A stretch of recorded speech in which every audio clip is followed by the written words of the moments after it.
Halo Bapak Ibu, saudara-saudari sekalian, lovers and haters, salam cerdas Indonesiaku. Jumpa lagi kita pada kesempatan kali ini. Bagi Anda yang belum subscribe channel saya, silakan subscribe channel saya, tekan loncengnya agar Anda dapat notifikasi setiap kali saya mengupload video-video saya. Oke, kali ini saya akan kembali membahas mengenai DNA Pro. Hubungannya dengan seorang public figure gitu ya. Siapa itu? Choky Sihotang. Choky Sihotang ini kalau kita tahu dia seorang presenter kondang lah menurut saya ya. Sering mengisi beberapa acara yang skala nasional dan kadang-kadang juga sering dipanggil juga menjadi MC dan presenter lah kira-kira gitu ya. Nah, menariknya Choky Sitohang, Choky Sitohang. Ternyata dia terseret kasus DNA Pro juga. Jadi harus diakui bahwa DNA Pro adalah robot trading yang kasusnya menyeret banyak artis, public figure ketimbang robot-robot trading lainnya. Paling banyak dia DNA Pro ini menyeret artis dan public figure. Nah, Choky Sitohang ini adalah public figure yang ternyata terseret dalam kasus DNA Pro. Sebelumnya siapa yang kita tahu? Ivan Gunawan, ya, artis, ya, public figure juga, yang akhirnya dia harus mengembalikan uang hampir 1 miliar. Karena kenapa? Dia menjadi brand ambassador, ya, ikut mempromosikan, ya. Dia kembalikanlah uangnya yang sekitar 1 miliar itu. Kemudian siapa lagi public figure yang terseret? Siapa kalau saya tidak salah, kok saya jadi lupa namanya ya, Rizky Bilar ya, atau siapa lah gitu ya, yang istrinya siapa, Lesti Kejora atau siapa gitu, kok saya lupa. Sorry, saya nggak gitu hafal gitu nama-nama public figure ya. Dia juga kena gitu ya. Dia dapat uang dari Koko Steven ya, co-founder dari grup apa itu, Octopus ya. Waktu dikasih untuk bayinya yang ulang tahun dikasih 1 koper ya, 1 miliar. Akhirnya dia harus mengembalikan uangnya juga. Kemudian siapa lagi? Rosa. Nah, Rosa di sini publik banyak yang berpolemik. Kenapa? Ketika awal dia diperiksa, kabar-kabar yang di awal polisi menyatakan uangnya dikembalikan. Tapi setelah publik dan anggota DPR ikut nimbrung, mereka bilang nggak fair kalau seorang Rosa itu harus mengembalikan uangnya. Kemudian dari Barreskrim memberikan pernyataan terakhir, oh tidak, yang Rosa itu uang tidak dikembalikan karena tidak ada mens rea atau niat jahat dari Rosa. Rosa itu cuma dipanggil untuk menyanyi di acara DNA Pro. Dan saya setuju bahwa seorang Rosa itu tidak harus mengembalikan uangnya karena dia tidak ada maksud jahat ketika dia menyanyi, ya kan? Ini dibayar atas jasanya. Kemudian siapa lagi? Yosi dari Project Pop. Yosi dari Project Pop ini mengaku ketika dia diminta untuk mengarrange sebuah lagu atau jingle dari DNA Pro, kabarnya Yosi sudah melakukan research mengenai DNA Pro. Tidak ada berita yang mengatakan DNA Pro itu ilegal. Maka dari itu dia menerima job dari DNA Pro untuk menulis atau mengarrange sebuah lagu. Tidak ada berita mengenai Yosi Project Pop apakah honornya diminta kembali gitu ya oleh pihak kepolisian. Saya tidak ketemu beritanya. Nah, Choky Sitohang. Nah, kira-kira ini bagaimana nih? Kita lihat sinilah beritanya dari wowkeren.com. Dikatakan di sini Choky Sitohang tak akan kembalikan uang dari DNA Pro. Ini alasannya. Nah, apa ini alasannya? Begini dikatakan, Choky Sitohang mengaku sempat mendapat surat panggilan dari penyidik untuk diperiksa atas kasus robot trading DNA Pro. Lantas Coki mengaku tak akan mau mengembalikan uang dari DNA Pro. Nah karena alasan berikut ini. Apa nih alasannya? Sini dikatakan, tadi sudah saya sebutkan, bahwa sejumlah artis tanah air belakangan ini terseret kasus dugaan investasi bodong berkedok robot trading DNA Pro. Artis-artis itu diduga menerima aliran dana dari DNA Pro. Bahkan tak sedikit dari mereka diminta untuk menyerahkan uang tersebut. Nah, salah satunya yang baru-baru ini adalah Coki Sitohang yang mengaku juga pernah mendapat surat panggilan dari penyidik untuk menjalani pemeriksaan. Oke? Betul katanya, saya terima surat panggilan tanggal 16 April. Jadi tanggal 16 April bulan lalu dia sudah diminta datang untuk datang tanggal 19 gitu. Dapat surat tanggal 16 untuk datang tanggal 19 April. Tetapi katanya karena saya atau Coki Sitohang ini tidak bisa tanggal segitu karena ada tugas, saya minta ditunda dan meminta tanggal 26 April. Ungkap Coki seperti dikutip dari kanal YouTube TV One News. Oke. Namun tiba-tiba saja pada tanggal 24 kan Coki minta tanggal 26 kan. Karena tanggal 19-nya dia nggak bisa, ada tugas, dia minta tanggal 26 dah saya datang gitu mungkin ya. Tapi tanggal 24 Coki mendapatkan telepon dari penyidik kalau pemeriksaan akan ditunda sampai batas waktu yang tidak ditentukan. Nggak dibilang 1 minggu lagi kah, 2 minggu lagi, Mei kah, Juni kah, nggak dibilang ya. Padahal presenter kondang ini mengaku bahwa ia benar-benar sudah siap untuk diperiksa tanggal 26 April. Oke. Dikatakan di sini katanya Polri punya alasan spesifik mungkin kenapa ditunda. Saya hanya ngikut saja ya, dibilang tunda dulu ya. Ya baguslah saya nggak usah datang gitu kan. Coki juga menanggapi soal beberapa rekan artis yang mengembalikan uang mereka dari DNA Pro katanya. Nah, di sini Coki menambahkan karena saya belum masuk di pemeriksaan, kalau diminta untuk mengembalikan uang dari hasil profesionalitas kami nanti dulu. Ini saya tidak mau melampaui kewenangan penyidik untuk bertanya kepada saya. Saya akan memberikan jawaban kepada mereka nantinya. Tapi katanya, secara logis saya kerja profesional. Antara perusahaan dalam hal ini DNA Pro dan perusahaan saya. Jadi sepertinya ada kontrak antara DNA Pro dengan perusahaan Coki Sitohang. Ya, dalam sebuah kerjasama pajak sudah timbul. Bahkan sepertinya dia sudah bayar pajak gitu ya.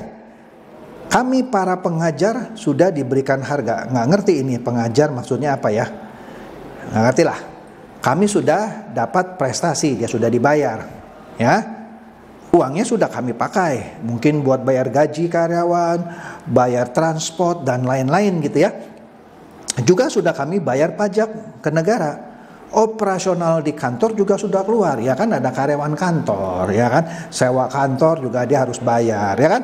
Kemudian pembagian saham investasi di perusahaan sudah saya lakukan. Iya mungkin tahun lalu ada pembagian dividen gitu ya kan. Berdasarkan job-job yang sudah masuk dan perusahaan untung. Maka ada pembagian saham. Mungkin bukan pembagian saham investasi kali ya. Mungkin pembagian dividen dari saham investasi. Mungkin lah ya. Tapi nggak tahu lah. Terus yang mau dikembalikan apa katanya gitu ya. Atas dasar apa mesti dikembalikan imbuhnya. Kendati demikian, katanya Coki mempersilahkan bagi rekan artis yang mengembalikan uang mereka dari DNA Pro ke penyidik. Silakan kalau Anda mau kembalikan. Saya enggak gitu, kira-kira gitu ya. Mengembalikan uang mereka dari DNA Pro ke penyidik. Namun Coki tak akan mengembalikan uangnya karena ia bekerja secara profesional dan kontrak kerja itu sudah berakhir setelah ia menjalankan kewajibannya. Nah, kalau ada rekan-rekan saya yang lain mengembalikan karena alasan moral, itu urusan pribadi mereka katanya ya. Karena mungkin saja mereka menerimanya secara sukarela. Seperti pasangan suami istri artis itu yang anaknya lahir dikasih hadiah sama Koko Steven gitu ya. 1 miliar, 1 koper tuh ya, sampai dibuat videonya. Astaga, ya itu urusan pribadi ya kan. Karena mungkin mereka menerimanya secara sukarela. Coki menganggap dia menerima uang karena kerja secara profesional, ya, tanpa ada legalitas. Maksudnya yang terima gratis itu nggak ada legalitasnya apa gitu, nggak ada. Tapi dia punya legalitas, mungkin ada kontrak antara perusahaannya dengan DNA Pro untuk melakukan suatu aktivitas. Presentasi kah, sebagai presenter kah, pembawa acara kah, saya tidak tahu karena tidak dijelaskan di sini. Nah, di sini katanya, nah teman-teman yang mengembalikan itu karena mungkin mereka menerimanya secara sukarela tanpa adanya legalitas kontrak atau apa ya, seperti saya, seperti yang pasangan suami istri public figure itu yang menerima uang dari Coco Stephen, ya kan, sehingga mereka nggak mau terima uang cuma-cuma tanpa ada prestasi kerja, monggo silakan. Maksudnya, waduh aku dikasih uang nih dari co-foundernya DNA Pro, Stephen Richard. Waduh, ternyata uang hasil kejahatan, money game ponzi, makan uang bebek dungu di bawahnya.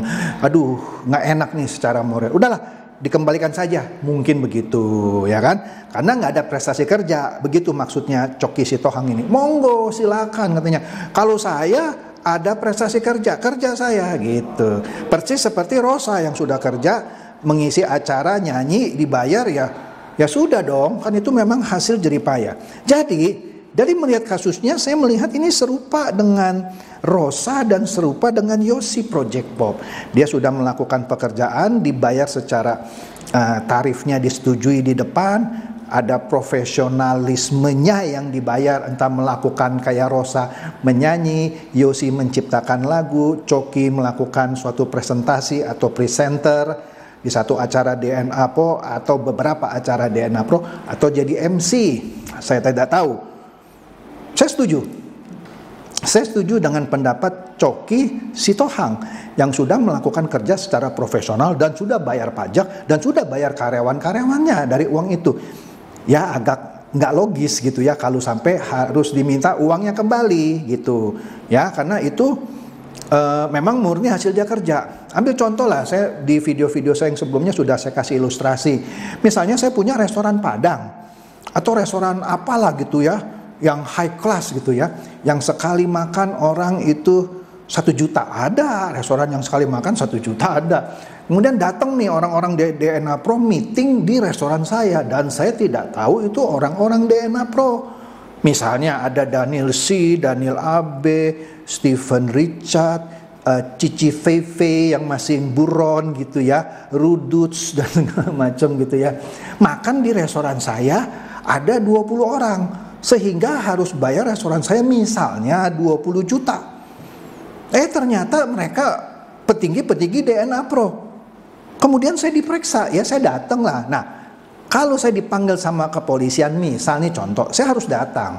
Coki Sitohang harus datang, Rosa harus datang, Yosi Project Pop harus datang. Kalau dipanggil polisi, hukumnya harus datang. Kalau nggak datang 2 kali dijemput loh. Oke? Dia tenang aja, dia datang. Kalau saya misalnya, saya punya restoran, saya datang pasti diperiksa. Saya akan memberikan penjelasan yang sejelas-jelasnya. Betul Pak, dia makan di restoran saya pada tanggal sekian-sekian. Bayarnya tunai Pak, misalnya, atau bayarnya pakai kartu kredit Pak. Ya saya jelaskan saja. Rasanya kalau seperti itu nggak mungkin lah saya harus mengembalikan uang contoh tadi 20 juta kepada kepolisian. Lah, makanan saya sudah dimakan. Ya, karyawan saya yang melayani mereka sudah saya gaji. Ya, restoran saya yang nyewa tempat di mana gitu ya, udah saya bayar sewanya. Loh kok saya harus kembalikan uangnya? Ya nggak mungkin lah, ya kan? Begitu juga kalau saya showroom Tesla gitu kan. Waktu itu siapa beli Tesla? Indra Kents kan. Dia beli Tesla. Teslanya yang disita. Tapi saya sebagai penjual Tesla diperiksa misalnya. Ya kalau nggak salah diperiksa. Betul Anda jual Tesla? Betul. Berapa harganya? Sekian. 3 miliar. Dia bayarnya pakai apa? Tunai. Pakai apa? Kantong kresek misalnya. Ya sudah. Kalau saya dipanggil, diperiksa, saya memberikan penjelasan. Tapi tidak mungkin uang misalnya yang 3 miliar itu disita pula. Orang Teslanya sudah disita. Kalau 3 miliar yang saya dapat dari saya jual mobil Tesla disita, mobil Teslanya juga disita. Waduh, pemerintah atau kepolisian untung besar dong, karena sita 2 kali ya kan. Yang disita ya mobilnya aja. Saya kan bener-bener jual mobilnya. Jadi ini benar. Menurut saya pandangan Choky Sitohang ini benar. Pandangan Choky Sitohang ini benar. Dan saya sarankan Choky Sitohang kalau datang ke Bareskrim atau kemana ketika diperiksa, nggak usah bawa pengacara lah. Ini santai aja datang karena Anda tidak punya salah gitu ya. Tapi kalau Anda mau ajak pengacara sebagai saksi untuk mendengarkan atau memberikan advice, oke aja. Kalau saya sih kalau jadi Choky Sitohang, saya datang sendiri karena saya nggak ada beban gitu ya. Oke, itu aja gitu ya. Ini menarik gitu ya. Jadi ini juga sebagai pelajaran bagi Anda. Tidak usah khawatir gitu ya, karena hal seperti ini bisa menimpa siapapun. Seperti tadi, kalau Anda punya restoran seperti ilustrasi saya, restoran mahal, didatangi oleh petinggi-petinggi DNA Pro yang dari dulu Anda nggak kenal, terus dia bayar restoran Anda, entah itu 20 juta, 50 atau 100 juta, Anda diperiksa, datanglah ke polisi. Tapi kecil kemungkinan dan rasanya tidak akan Anda diminta uang Anda. Lah orang makanannya, nasinya, gado-gadonya, atau sayur apa sudah masuk ke perut mereka. Loh kenapa uang yang sudah dibayar ke Anda bayar karyawan harus disita? Kayaknya tidak demikian. Karena Anda tidak punya mens rea atau niat jahat ketika menerima uang itu. Oke? Atau Anda tidak punya niat jahat di dalam kegiatan DNA Pro. Anda tidak menyembunyikan uang mereka. Beda kalau Anda dititipi. Nih saya kasih Anda 1 miliar. Buat apa? Udah pegang aja. Nah itu bisa dianggap Anda menerima titipan. Walaupun orang itu bilang saya kasih gitu, tapi di mata penyidik, wah Anda terima uang titipan, mana uangnya gitu. Tapi kalau Anda ada satu aktivitas kegiatan ekonomi, makan di restoran, disuruh nyanyi, disuruh ciptakan lagu, disuruh jadi MC, atau Anda seorang kontraktor ya yang melakukan renovasi satu gedung untuk kantor DNA Pro. DNA Pro kan nyewanya di satu tempat di Soho itu kalau saya nggak salah, di Jakarta Barat. Itu gedung lantai berapa, kan awalnya kosong, dibuatlah didekor, direnovasi, dibuat sekat-sekat, butuh jasa desainer interior, tentu harus dibayarkan semuanya, butuh tukang untuk ngecat, yang nggak mungkin lah mereka sudah terima uang dari DNA Pro disuruh kembalikan. Jadi demikian supaya ini jelas. Jadi kalau Anda ada terlibat tapi terlibatnya dalam hal seperti ini, Anda tidak usah khawatir. Tapi ketika Anda dipanggil untuk diperiksa, Anda harus datang. Jadi demikian saja bahasan saya yang sederhana ini. Semoga ini mencerdaskan dan mencerahkan Anda semua. Silakan share video saya ini kepada teman-teman, sahabat atau kerabat supaya mereka tambah cerdas dan tercerahkan. Seperti biasa, terima kasih.